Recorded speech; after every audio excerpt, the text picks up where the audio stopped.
ये परमेश्वर की वाणी है, परमात्मा की वाणी है, परमात्मा का शब्द है।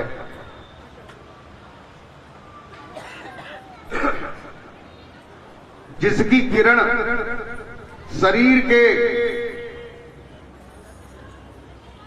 ऊपर ब्रह्मांड में दसम दरवाजे से होकर के जिसकी किरण आई है इसके अंदर, जब इसमें प्रवेश किया है उसने, तब एक शब्द जो है उदय हुआ है, एक शब्द उदय हुआ है, जिसके लिए गोस्वामी तुलसीदास जी ने रामचरितमानस में बताया। क्या बताया?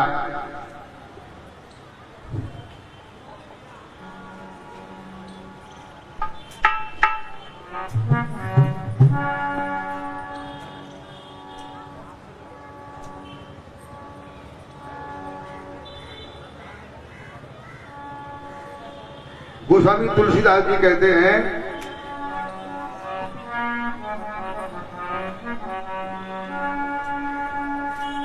अगुण सगुण बिच नाम सुसाखी, अरु उभय प्रबोधक चतुर दुभाग।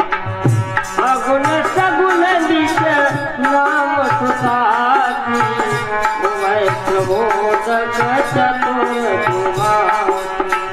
अगुण सगुण बिच नाम सुसाखी, उभय प्रबोधक चतुर दुभाग।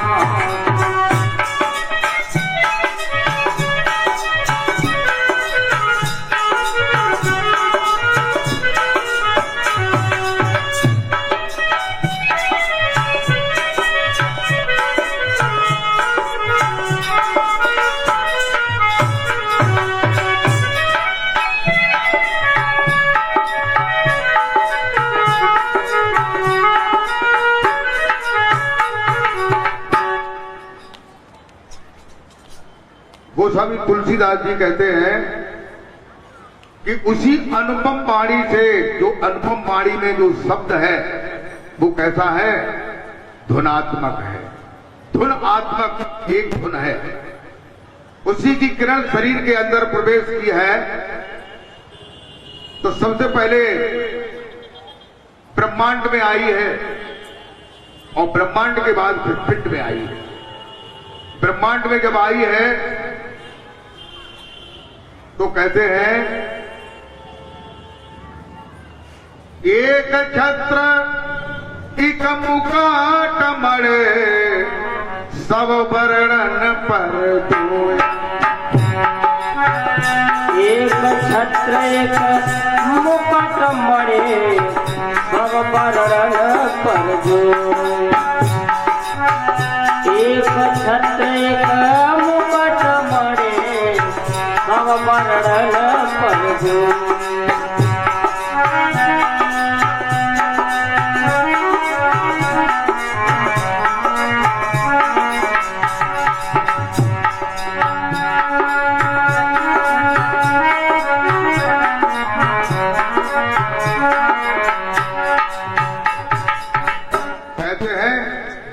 कैसा है? एक वर्ण तो ऐसा है जिसमें छत्र लगा हुआ है। आप लोगों ने देखा होगा, जब कोई महाराजा, कोई महापुरुष गद्दी आसीन होते हैं तो उनके ऊपर एक छत्र लगा होता है। तो ये जो वर्ण है, पहला वर्ण जो है उस पर एक छत्र है। अब जैसे वर्ण होगा, अक्षर होगा, तो छत्र काय का होगा? काठ का या लोहे का या प्लास्टिक का या पीतल का, तांबे का, सोने का, चांदी का नहीं होगा। अक्षर पर छत्र जो है वो एक मात्रा है, ओ की मात्रा। ओ की मात्रा ऐसी होती है। तो का पे का अक्षर पर मात्रा लगा दो तो हो जाएगा को, खा पे लगा दो तो हो जाएगा खो, सा पे लगा दो तो हो जाएगा गो, सा पे लगा दो तो क्या हो जाएगा? सो। और इसी प्रकार से ये मात्रा लगी हुई है उस वर्ण पर। और वो कहते हैं एक छत्र एक मुकुटमणि, और दूसरा जो वर्ण है उस पर जो मुकुटों में मणि होती है, मणि लगी होती है, वो कैसी होती है? गोल आकृति। तो गोल आकृति में क्या होती है? अक्षर के ऊपर गोल आकृति में क्या होता है? बिंद होता है, बिंदी, जिसे कहते हैं अंग की बिंदी। तो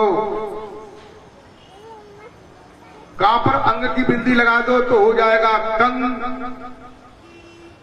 खा पे लगा दो तो खंग, गा पे लगा दो तो गंग, हा पे लगा दो तो हंग, सा पे लगा दो तो संग।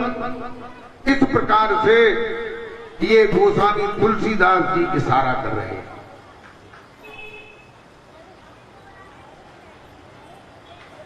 एक छत्र एक मुकुटमणि सब वर्णन पर जोए।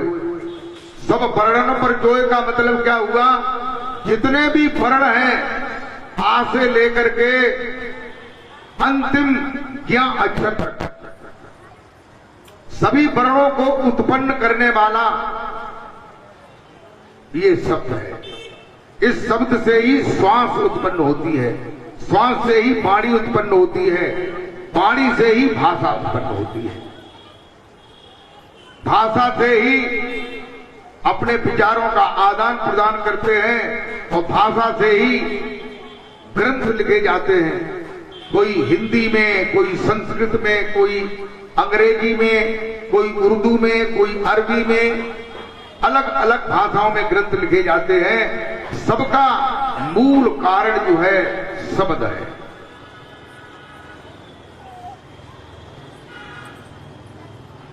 और मैं आप लोगों को बता रहा था अनुपम वाणी, पांचवी जो विशिष्ट वाणी है, जो अनुपम वाणी है, इस अनुपम वाणी के बारे में शास्त्रों में कहीं बहुत ढूंढने पर शायद कहीं बात मिले, क्योंकि अनुपम वाणी की बात जो है केवल कबीर साहब ने बताई है, और निचले संतों ने जो है अनुपम वाणी के बारे में नहीं बताया। कबीर कहते हैं कि गगन मंडल के बीच में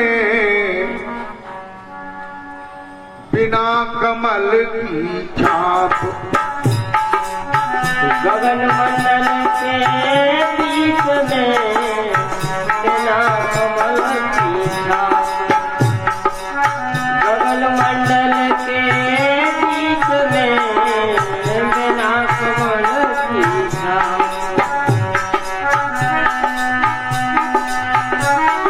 शरीर के अंदर बहुत से धर्म, बहुत से मजहब, बहुत से योग कमल बताते हैं। नीचे से बताते हैं मूलाधार कमल पहला कमल है, फिर स्वादिष्ठान कमल, फिर मणिपूरक कमल, फिर अनाहत कमल, फिर विशुद्ध कमल, उसके ऊपर व्योम कमल, और फिर आज्ञा चक्र द्विदल कमल, उसके ऊपर शून्य कमल जो बिना पंखुड़ी का कमल है। लेकिन कबीर कहते हैं गगन मंडल के बीच में, क्या कहते हैं कि गगन मंडल के बीच में बिना कमल की छाप, गगन मंडल के बीच में बिना कमल की छाप।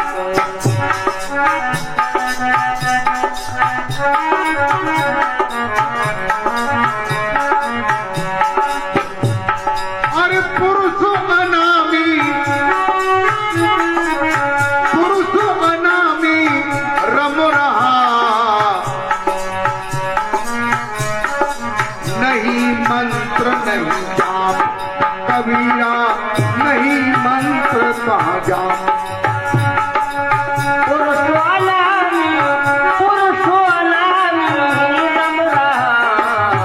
नहीं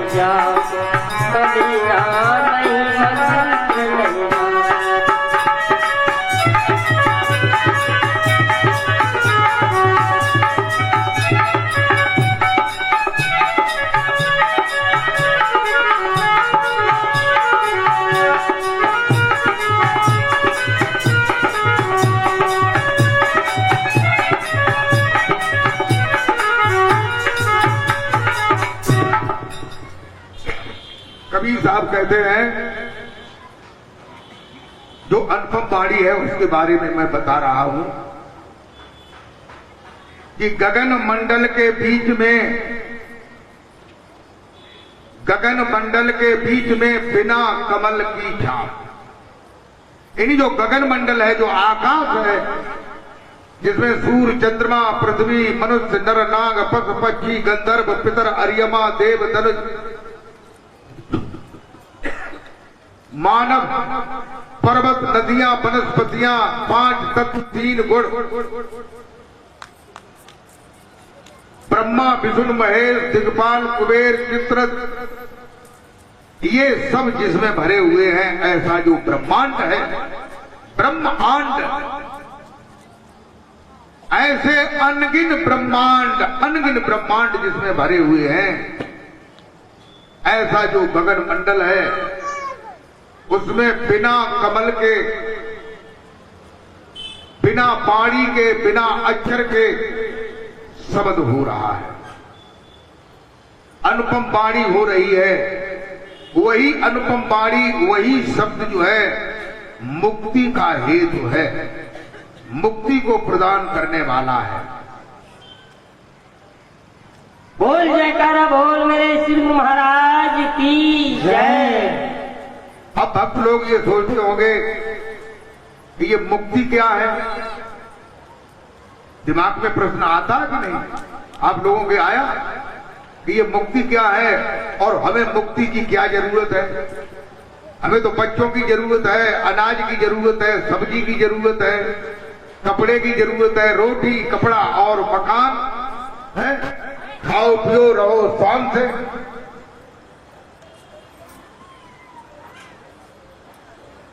प्रेमी भक्तों, कल मैंने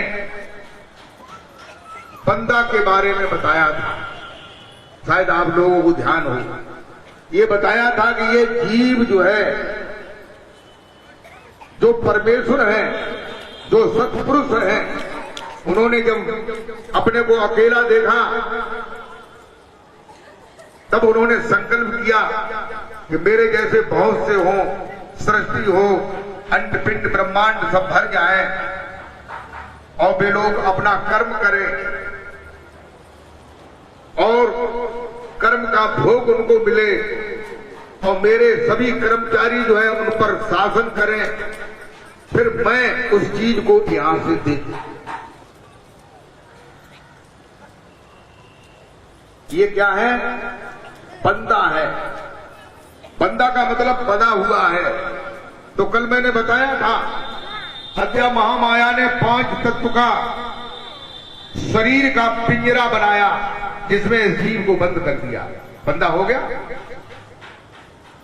और निरंजन साहब ने 10 प्राण, 10 इंद्रियां, 4 अंतःकरण, 5 कोतवाल, काम, क्रोध, लोभ, मोह, अहंकार बना रहे। फिर जितने भी कमल हैं, जितनी भी शरीर में चौकियां हैं, जैसे पुलिस की चौकी होती है, वहां पुलिस तैनात होती है कि कहीं कोई गड़बड़ी करने वाला, उपद्रव करने वाला, आतंक करने वाला, चोरी करने वाला कहीं अगर है तो उसको पकड़ा जाना चाहिए। लेकिन ये जीव कोई चोरी नहीं करता है, ये अज्ञानवश केवल भूल गया है। शरीर के अंदर उसे बांध दिया, बंद करके उसने शरीर को ही अपन समझ लिया, स्वयं को ये मान लिया कि मैं शरीर हूं। यही बनता है, ये बना है। शरीर के अंदर 12 दरवाजे हैं, उसमें 9 दरवाजे जो है नरक में ले जाने वाले हैं, 84 लाख योनियों में ले जाने वाले हैं, और 10वां दरवाजा है वो मुक्ति दिलाने वाला है, तुम्हारे घर ले जाने वाला है। बोल जयकारा बोल मेरे श्री गुरु महाराज की जय। इस जेल से, इस शरीर रूपी जेल से अरे बंदा, तू तभी निकल सकता है जब कोई तुम्हें वहां का आदमी आए, वहां का पुरुष आए, पैगाम लेकर के इशारा बताए कि तुम्हारे निकलने का रास्ता यहां है, तभी तुम निकल सकते हो, और उसके पहले निकलना बड़ी कठिन है। और वो भी निकलने की कोशिश करोगे तो हर चौकियों पर किसी पर ब्रह्मा जी, किसी पर भगवान विष्णु, किसी पे भगवान शंकर, किसी पे दुर्गा, किसी पे सरस्वती, किसी पे ब्रह्म, और किसी पर अचिंत पुरुष, किसी पर सोहम पुरुष, किसी पे अंकुर पुरुष, इच्छा पुरुष, सभी पहरे लगे हुए हैं और जीव बंधा हुआ है। जीव पिंजड़े में बंद है, जेल में बंद है और फड़फड़ा नहीं रहा है, क्योंकि वो सुखी मालूम पड़ता है। अपने को ये समझता है कि हम आराम में हैं, गृहस्थी में भोग रहा है, गृहस्थी को मकान बना रहा है, प्लाट ले रहा है, सारी चीजें कर रहा है, और ये वास्तविक अपने घर को भूल आया है। अगर ये भूल खत्म हो जाए, इस पिंजरे से निकल जाए, तो उसे क्या कहना चाहिए? तो उसे मुक्त कहना चाहिए, यानी बंधन से छूटा, यानी मुक्त हुआ। तो मुक्ति क्या है? मुक्ति क्या है? यानी जीव जो है शरीर से निकल करके अपने घर सतलोक में पहुंच जाए, और वहां जाकर के ये समझ ले कि ये मेरा वास्तविक घर है। वहां हमारा घर नहीं था, लेकिन हम असली घर कहां माने हुए हैं? संसार में, घर में, गृहस्थी में। इसीलिए जो है हम सत्संग को श्रवण नहीं कर पाते, और सत्संग को श्रवण करते हैं तो उस पर चल नहीं पाते, और चलते हैं तो बीच में काम, क्रोध, लोभ, मोह, अहंकार, ये 5 कोतवाल बैठे हुए हैं, भी हमें ठिकाने से लगा देते हैं। पहला कोतवाल जो है काम है। पहला कोतवाल कौन है? काम। इस काम के वशीभूत संसार का हर आदमी जो है वशीभूत है। काम का मतलब क्या है? काम के 2 अर्थ हैं। एक काम का मतलब है मेहनत करना, श्रम करना। दूसरा काम का अर्थ है विषय और वासना। नारी को पुरुष से वासना, पुरुष को नारी से वासना, और उसी वासना से पुत्र और पुत्रियां उत्पन्न होती हैं, जो हमें बंदिश के जाल में और जकड़ देती है। हम और जकड़ जाते हैं, मोह उत्पन्न हो जाता है। और मोह जो है सभी व्याधियों की जड़ है। वो ऐसे नहीं छूट सकता है कि तुम घर से भाग करके कहीं जंगल में चले जाओ, ऐसे नहीं छूटेगा। क्योंकि जहां भी जाओगे तो तुम्हारा दिमाग साथ होगा कि नहीं? नहीं होगा। तुम्हारी बुद्धि साथ होगी, मन साथ होगा, तो बाबू पुकार करेगा, है? चाहे पार में चले जाओ, चाहे कंदरा में घुस जाओ, चाहे ट्रेन में पहुंच जाओ, चाहे बस में जाओ, चाहे गुफा में घुस जाओ, मन और बुद्धि जो है ये काम करता है। और अगर सच्चे रहबर तुम्हें मिले, सदगुरु मिले,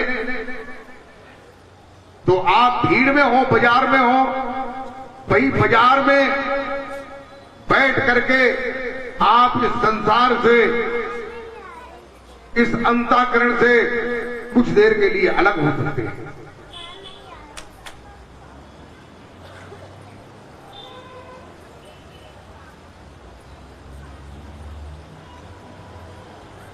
कहते हैं वो जो तुम्हारा घर है, तुम्हारा देश है, वो कैसा है?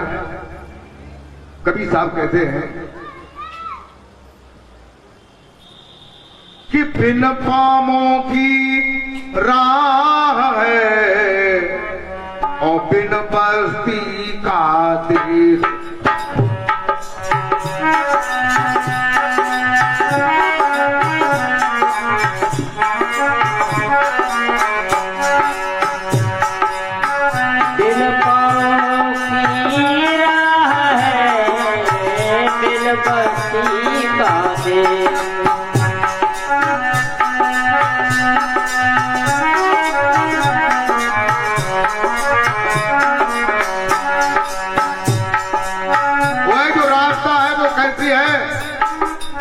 जो राहतागीर है उसके पैर नहीं है, हाथ नहीं है, सिर नहीं है,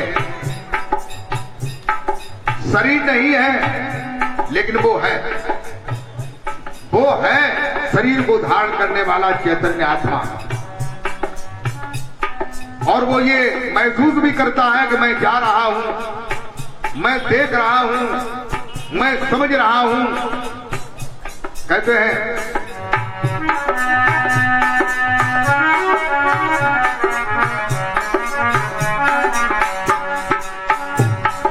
अरे बिन पामों की, पामों माने पैर, अरे बिन पैरों की राह है, बिन बस्ती का देश, बिन पैरों की राह है, बिन बस्ती का देश।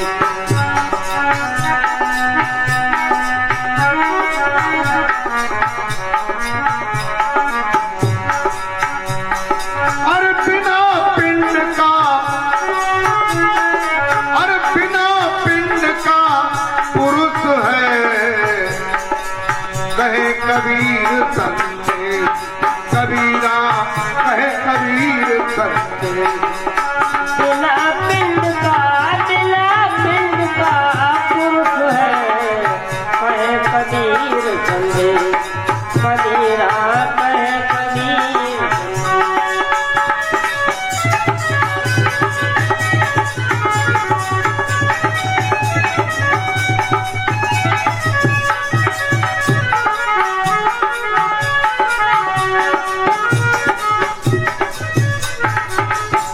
कहते हैं जो जाने वाला है, जो राही है, वो कहता है बिना पिंड हाथ पैर के है। यद्यपि जब वो जाता है तब उसे ये मालूम पड़ता है कि मैं हूं, मेरे हाथ पैर हैं, आंख नाक ये शरीर है, ऐसा मालूम पड़ता है। लेकिन ये है नहीं, क्योंकि ये तत्वों के हैं, तत्वों का बना हुआ शरीर नीचे पड़ा है। और बिन बस्ती का देश, उस देश में कोई बस्ती नहीं है, घर मकान नहीं, कोई कॉलोनी कटी नहीं है, न वहां कोई नगर है कि ये विनोद नगर है। और कबीर संदेश, कबीर साहब कहते हैं कि ये मेरा संदेश है, ये मैं आप लोगों को बताने आया हूं